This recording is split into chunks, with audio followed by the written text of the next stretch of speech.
This episode of the Media Leader podcast was edited by our production partner, Trisonic. For a full range of audio, media buying, and creative services, including podcast production, check out trisonic.co.uk. News publishers have never directly reached into the minds or the hands of readers. There's always been intermediaries. So that's something we're used to dealing with. We're just not used to dealing with intermediaries on take it or leave it terms, and who can make a tweak to an algorithm and suddenly see your traffic switch off overnight. Welcome to the Media Leader podcast. I'm Jack Benjamin.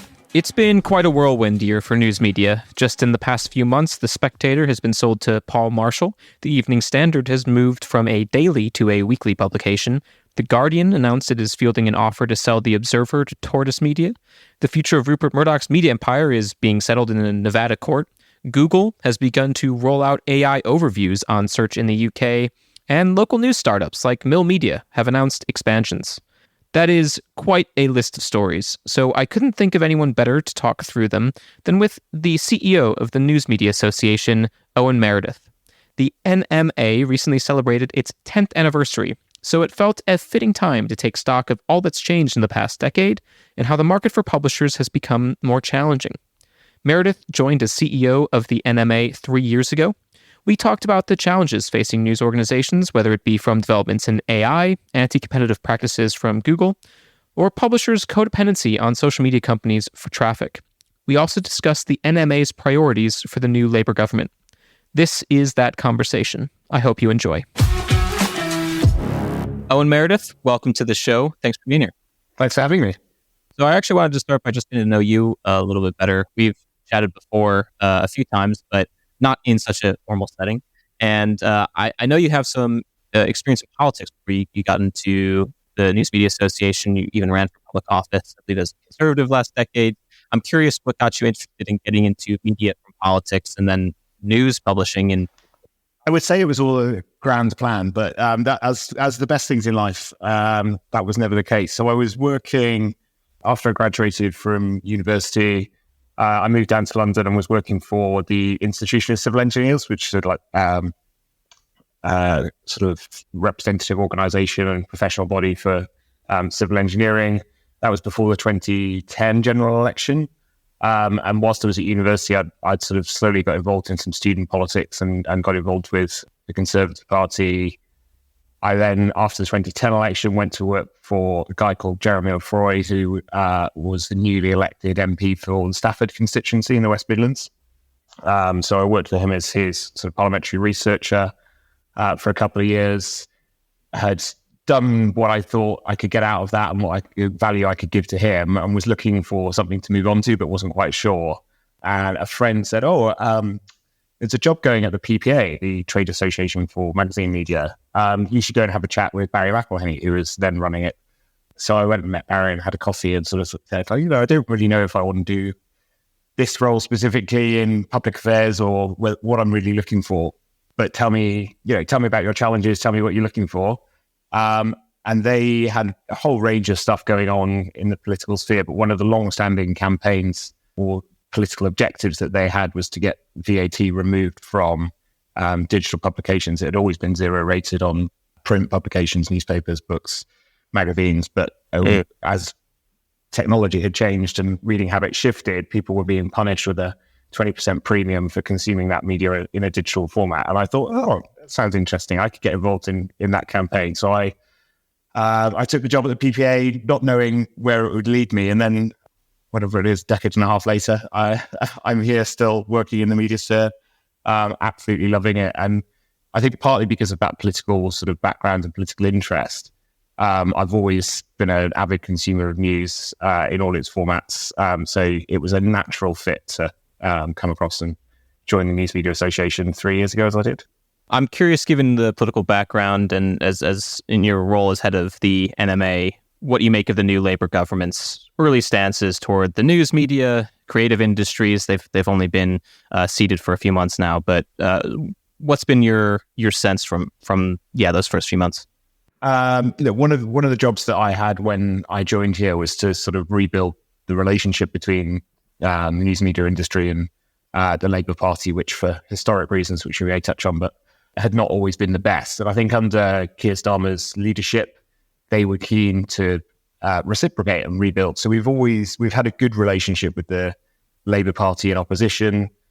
We had some really key legislation going through the last Parliament, Digital Markets Competition Consumer Act chief amongst them, but the media bill as well.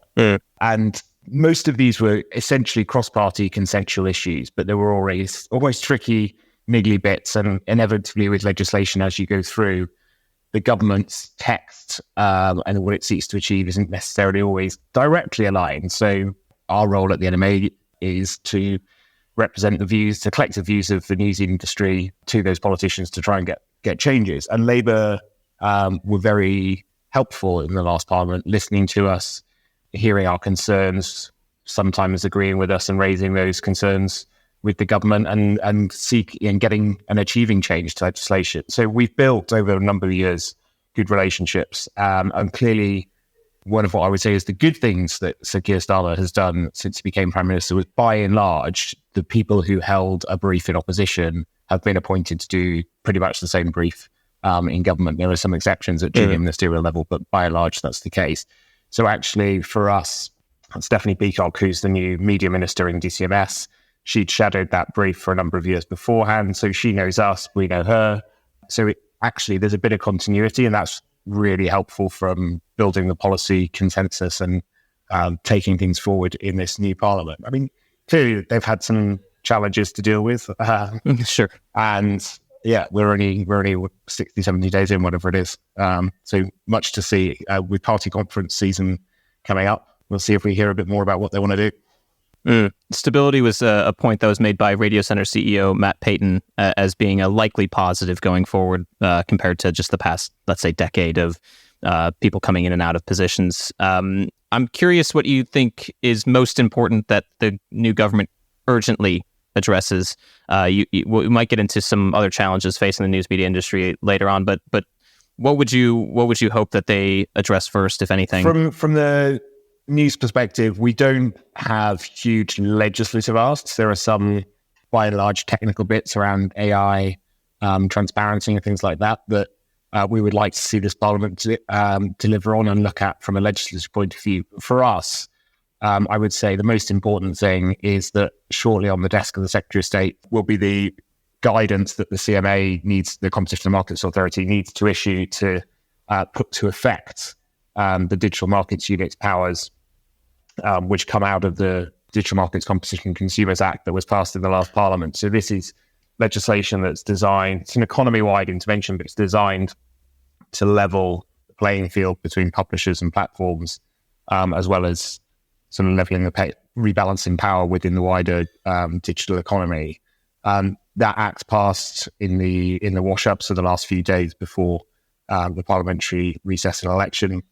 But in order for that to actually take effect and come into force, the Secretary of State needs to sign off guidance, and there's some secondary legislation that needs to come through. So that needs to happen. That will hopefully then begin to rebalance power and bring big tech firms back in line so that they can promote competition across the whole digital economy rather than being the sole beneficiaries of it.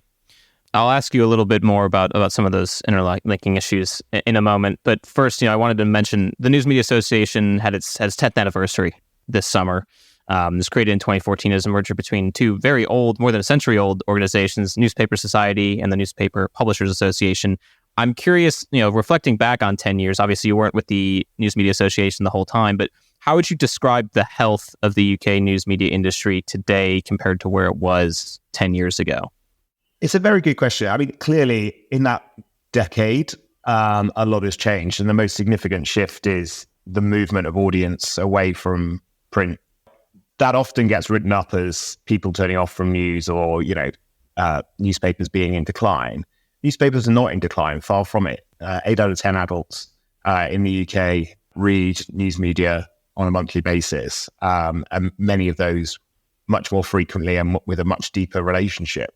So I think what the sort of advent of the digital era of news consumption and the way that people interact with us, and particularly, the explosion of mobile phones and internet-connected mobile phones has meant that people's interaction with news media is very different than it was. It's unbundled, it's on the go, it's not as habitual necessarily as those who were buying newspapers, but that's at the same time unlocked a whole world of people who were never buying newspapers in the first place, or never reading newspapers. So we have a much greater audience. The challenge is monetizing that audience, and that's monetizing that audience in a way that allows us to, my members to continue investing in quality journalism that is so important in an era with mis and disinformation flooding our inboxes and online experience on a daily basis. So I think clearly the industry has changed. All industries that survive need to change. And I think the news media industry has been slow in some ways, but is rapidly catching up. And I hope that, as I say, with some of these new legislative interventions, there's a bigger opportunity to allow that huge audience to be properly monetized and fairly monetized in a way that allows publishers to continue investing in that quality journalism, that community, particularly with local journalism, that community-based, really trusted journalism, so that we can tell people's stories. That's what news is about. It's about telling the stories and helping people navigate an increasingly complicated world. Without intervention, does the business model really work today? In the sense of, you see print revenues declining, digital revenues are increasing, sure, but not at a high enough rate compared to how lucrative print used to be. I don't know if I've seen very many publishers that have actually been able to figure this out where it works. I mean, maybe some of the big ones have done quite well for themselves over the past 10 years, but some of the more middle market, especially, not so much. I mean, we just saw the Evening Standard in London, of course, to talk about local news, moving from a daily to a weekly publication.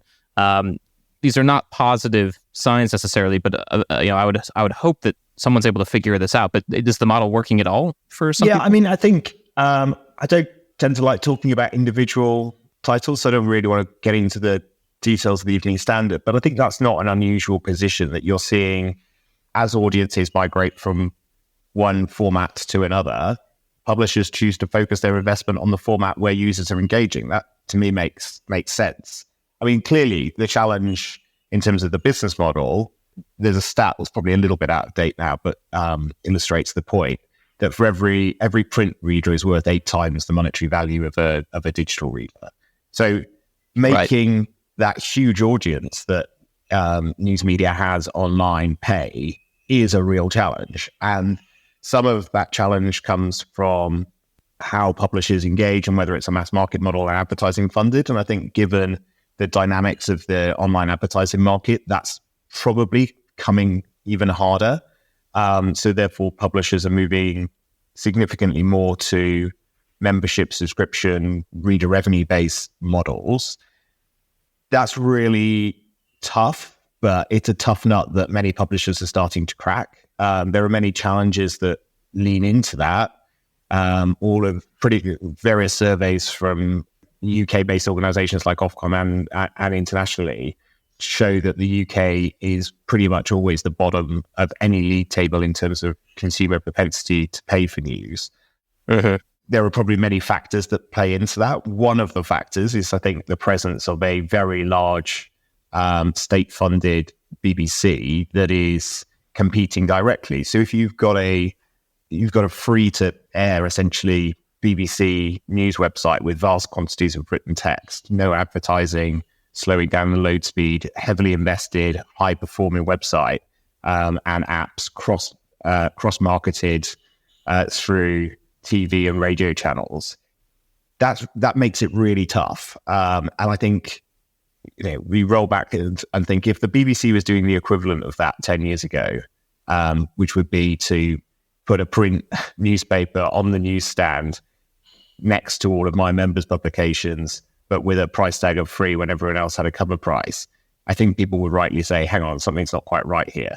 Now, I think there's definitely a role for the BBC in the media ecosystem. I think the BBC is an incredibly brilliant British institution with global renowned journalism. That is really important. I don't deny the BBC that. I just think they need to think about how their delivery of that journalism competes against rather than complements the commercial sector. Sort of the BBC's over time expanded into the area that print used to have. Wow. It's definitely interesting. As an American, we don't have the BBC, so as a consumer standpoint, it's like, well, what a great resource to be able to have that and for free. But yeah, I take it that it can cause competition issues. I know you did just comment that you don't want to necessarily talk about individual publications, but we're a few days after news broke that Guardian Media Group is considering a sale of The Observer to Tortoise Media. It's not the only paper to have potentially changed hands this year. The Spectator was recently purchased by Sir Paul Marshall. Telegraph is also looking for a buyer again. Marshall, again, could be the one to purchase it. We don't know yet as this recording. I'm just curious in general, what do you make of this state of flux that a lot of papers seem to be in terms of their ownership changing this year? I mean, I think in general, kind of M&A activity is normally a sign of a healthy marketplace. So I don't think it's problematic from that point of view at all. And it's great to see, the price that Paul Marshall paid for the Spectator was way exceeding most people's expectations. So clearly, there is still perceived value from those people looking to invest in these titles. And clearly, I think, looking at the sale of, or potential sale of The Observer to Tortoise, it's like, again, I think it's what The Guardian has said is it's about finding a natural fit and how do you provide that brand with longevity and the investment it needs to thrive, so that The Guardian can focus on its digital output under the Guardian brands, and the Observer brand can continue to retain its own identity. That's got to be a healthy thing for a plural media. I wanted to ask you a question about local news as well. It brought up the Evening Standard as well, but critics of established local news publishers say they haven't been necessarily doing a good enough job of serving their communities. There's, as I mentioned, the Evening Standard has had some business constraints. It's not the only local publisher to run into business constraints amid this transition to digital. You do have some startups that are quite interesting, like Mill Media, which began in Manchester, is expanding into London. Just this week, ex-Guardian media editor Jim Watterson has launched his new London-focused Substack. I'm curious what you make of the local news scene. I mean, is local news specifically sustainable, or is it needing to sort of shift to these smaller, more independent models with lower overhead that maybe can put out more journalism without having to retain a very large staff? I mean, is the Substack model, is the sort of individual subscription model interesting at all to you? I think all models that allow journalists to be out in their community reporting on things that matter to people are of interest. And I think there is no single right or wrong in terms of the business model or the delivery function of local news. But I think there is an important recognition that for a lot of those smaller, and I guess the likes of the Mill creeping to perhaps more medium-sized publishers, are doing so successfully in very specific circumstances with concentrated urban populations, where you can cover a significant geographic area or a significant population, pick off a small amount of that population who are willing to subscribe and pay, and that can create a sustainable economic model to allow a certain level of reporting.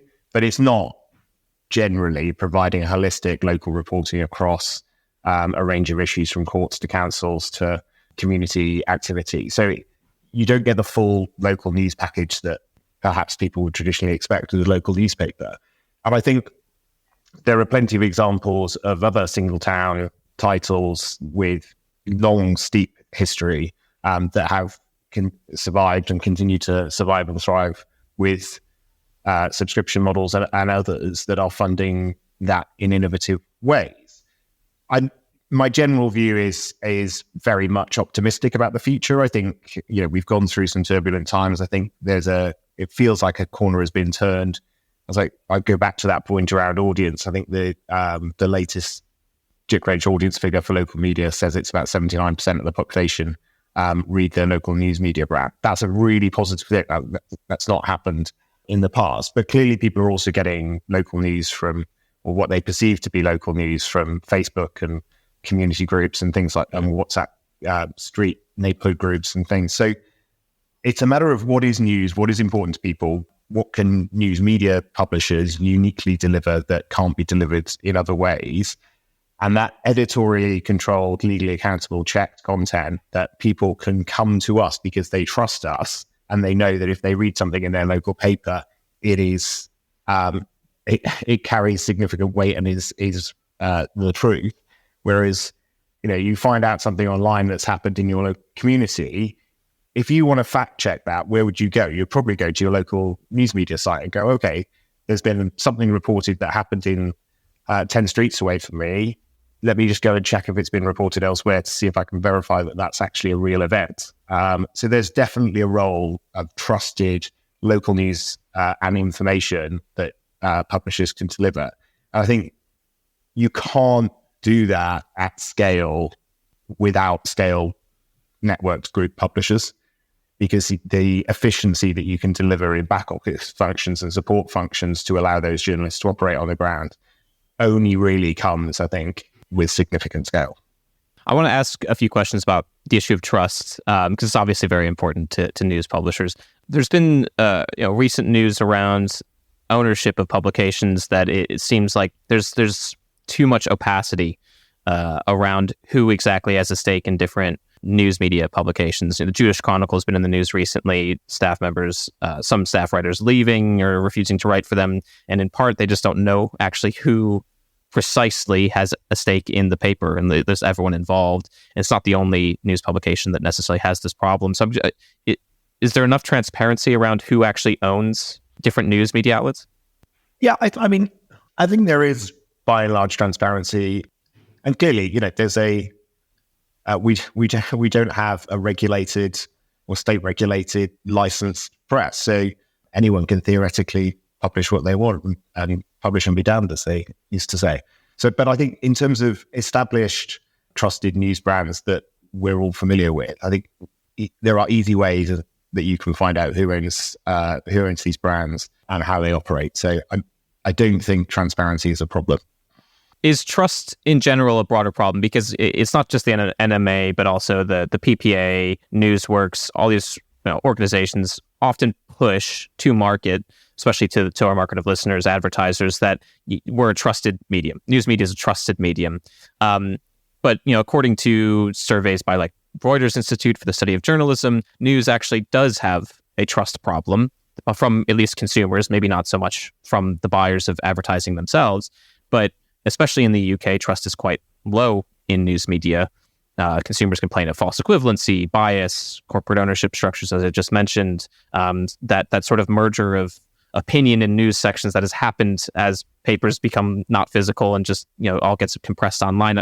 What can news brands do to regain that consumer trust in the short term? So I think there's probably a couple of things in that. One is the consumer perception of trust is that comes out in surveys. I think you always have to dig a bit further into the detail of that, because the headline number, if you ask people around trust of news media, trust of journalism, masks a very different picture than if you ask individuals about whether they trust the news outlets that they engage with, where trust is far higher.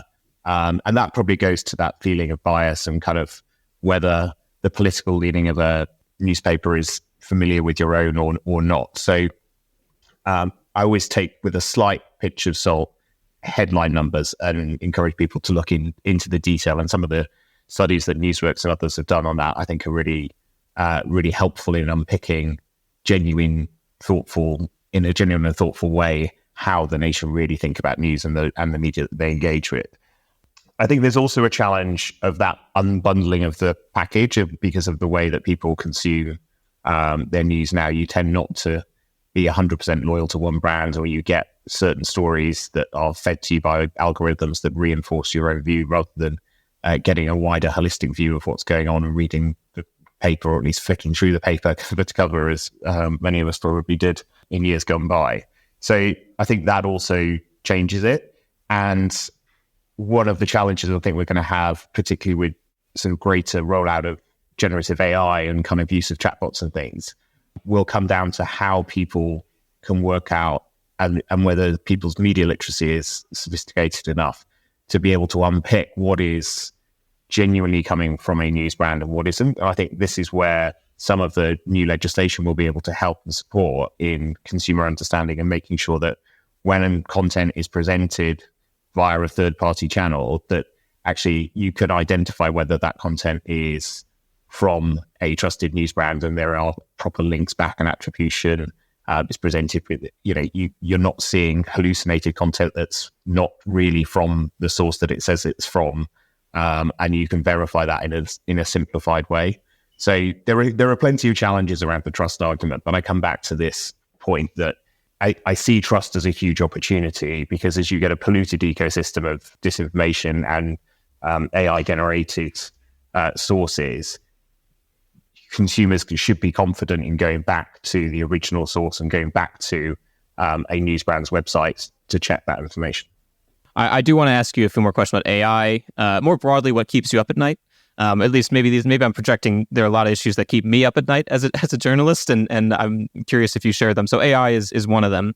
In particular, Google launched its AI overviews in the UK last month. I'm curious if publishers are already seeing any declines in referral traffic. How are they concerned about having an impact on their business in terms of someone typing in a query or something? I've noticed on my own self get a response from AI overviews that I feel like is probably 90% of the way there, and sometimes I don't click through to a link. And that's just me personally as a journalist, let alone a normal consumer that doesn't actually care about checking news sites quite as much as I do. So I'm just curious what the initial reaction has been. Yeah, I think it's that if you get the answer and it feels right, you probably don't feel the need to click through to just check that where that's come from. And that's a natural consumer behavior. So you can't fight against that. But I think that's where it comes down to a requirement for A, transparency, B, consent, and C, reward for the use of journalistic content, news publisher content within both large language models and the sort of scraping for live results. So, but that's perhaps a separate debate. I think we're still in early days of AI overviews. I'm not sure what the rollout rate that Google's now got in the UK on that. But I think, yes, there are early signs that there are traffic implications for publishers. We can't yet see the scale of that and haven't done any sort of detailed analysis of it. It's sort of anecdotal at this stage. And there are other factors at play in the market as well. So it's a bit challenging to disaggregate different impacts. But clearly, what Google has said in terms of AI overviews relating to news is that they're not applying them to what they deem as hard news search queries. But I'm not sure from my own experience kind of playing around that that's actually bearing out in reality, or that the definition of a hard news query is necessarily what I would define as a hard news query. Last week I was playing around and asked, typed into the Google search, what's in the news today? And up came an AI overview with 5 different stories telling me the exact headlines in, with enough information to satisfy the average user's curiosity. Now, that clearly is a hard news search term, and I've not been able to replicate that since. And clearly there's lots of development still going on in trials, and they're playing around with it as much as consumers are. So we'll not get to a settled position yet on this, but I think what's important is that there is clearly a value of news content to Google through search and for developers through AI. And I think they need to talk to us and make sure that that value is understood by both parties. And then we can get to a position where we can agree what the appropriate reward for that value exchange is. So surely there doesn't seem like there's much transparency between publishers speaking with Google specifically about when they might be able to expect an AI overview to come up, when it might be citing their article. I mean, is there just not a lot of communication actually happening? There's definitely not enough transparency. And I think part of the problem is, particularly for UK-based publishers, the people that we can talk to here are not necessarily the people making decisions, because they're based on the West Coast, and or necessarily that Google's people in the UK are as up to speed as anyone else.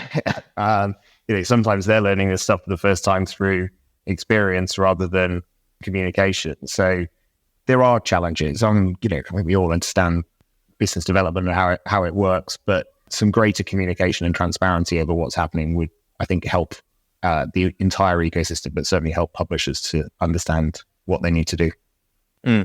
The Competition and Markets Authority earlier this month preliminarily found that Google has an ad tech monopoly and has abused its position to the detriment of publishers. I was curious if you could describe what that impact actually has been on news publishers and maybe what you're looking to see from discovery phase in the US ad tech trial that's going on right now.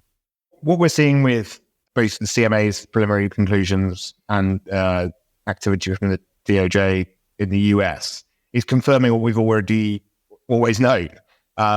We've always felt that Google and other big tech firms are abusing their position to their own financial gain at the detriment of publishers and content creators.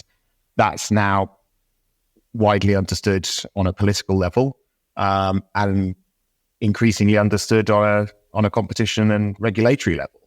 And so I'm pleased to see that we're getting these results and findings coming forward, and look forward to seeing how the remedies come forward off the back of it. You mentioned other big tech. You've spoken quite loudly about how social media companies, Meta in particular, have choked trusted news. I think that's your words in particular, by restricting shareability, labeling certain news as political, not just giving an actual strict definition of what they describe as political, similar to the issue that you mentioned potentially with Google and whatever hard news, quote unquote, might mean. I'm curious, I imagine that's also led to declines in referral traffic. I've seen studies as well reported in the past on how that has impacted publishers. What's the communication like with social media companies? How's the relationship between publishers and the likes of Meta at the moment? And are there remedies outside of maybe external government regulation that could help remedy? Seems like a pretty fraught relationship right now between the platforms and the publishers. Yeah, I mean, my view would broadly be that there is a codependency. So we, as publishers, need distribution channels to reach consumers. Those distribution channels are, by and large, in the digital world, the gatekeeper firms, social media and search, who control the majority of people's access to the internet. That's not, news publishers have never directly reached into the minds or the hands of readers. There's always been intermediaries. So that's something we're used to dealing with. We're just not used to dealing with intermediaries on take it or leave it terms, and who can make a tweet to an algorithm and suddenly see your traffic switch off overnight. In the case of Meta in particular, Meta had a partnership with news publishers to support the employment of local journalists. That was a contribution. We don't think it was a full recognition of the rewards and the value of news content on Meta's platforms. But that was helpful. They wound that up at the end of 12 months ago. It's just sort of come to the end recently. That is a fundamental shift from them versus the position that they had previously taken about the importance of local journalism and the importance of supporting news. Meta spent decades courting news publishers' audiences and courting news publishers to bring those audiences to Meta platforms by creating community pages and news brand pages and whatever else. And then have seemingly overnight, in a series of steps, sought to turn off that audience, to remove news content from news feeds in favor of other content of different value, if I can put it that way. I'll leave others to determine whether it's a greater or lesser social value. And that has put fundamental pressure on the relationship, and it's put pressure on referral traffic that used to come from Meta that publishers are not seeing anymore. So it is incredibly challenging. And it's a really difficult relationship because Meta are nearly impossible to talk to. Oh, is that true? Is it a very challenging way to communicate with them? So, I mean, I think the key word there that you mentioned is codependence, though. I mean, there's still the sense that publishers need to be on social media platforms to get at least some incremental referral traffic. Depends on the publication, obviously, how big that is. Is there a way to decouple that? Is there any way to be less codependent? And I suppose one core example of this that comes to mind, of course, is X/Twitter. I still call it Twitter accidentally all the time, and as do most people, I imagine. Elon Musk says a lot of things, some things directly harmful to, it seems like, democracies, certainly in the US. He said some very harmful things in the UK, saying civil war is inevitable in this country. I imagine many people working at publishers don't agree with that. And yet, audience development teams are still focused on X, perhaps more so than other competitors like Threads and Blue Sky that are still a little bit more nascent. I mean, Is that another example of codependency? And should publishers be posting on X going forward? Well, I think looking at the broader thing, the broader ecosystem, it's about what choice you have. And you don't have a choice to come off these platforms in many ways, because that's where the audience is, and that's your route to market. It's like if you're selling a consumer good, you need it to be in retail outlets so that consumers can find it by and large. So it's the equivalent. So the idea that there is some kind of choice that publishers can make to take their content off these platforms, I think is a falsehood. But it's also the societal benefit is a huge factor in this, that we know consumers are going to social media platforms and spending vast amounts of time there. And if you look at the Ofcom news consumption survey that came out last week, we know that people go to the likes of Facebook and X for news content. If the only content they see when they get there is uninformed opinion and information or malicious misinformation, that is not a great position for us to be in society. So I think we do have an overarching public interest in verified, genuine news sources being available on these platforms. Those companies have a responsibility as well as to their shareholders. They have a responsibility to the wider society to make sure that news published content is surfaced on their platforms, so that people who are spending vast amounts of time, as I say, have access to real information. Still, it must be a pretty tough pill to swallow if news publishers are directly contributing to money that Elon Musk is making, even as he sort of says terrible things about democracy, state of the country here, elsewhere. I mean, surely that must be a factor. Yeah, of course. But, right? The most important factor in that is that journalists and the titles that I represent don't hold any punches in holding Elon Musk to account for those comments. That's the most important factor. That is well true. Likewise here at the Media Leader.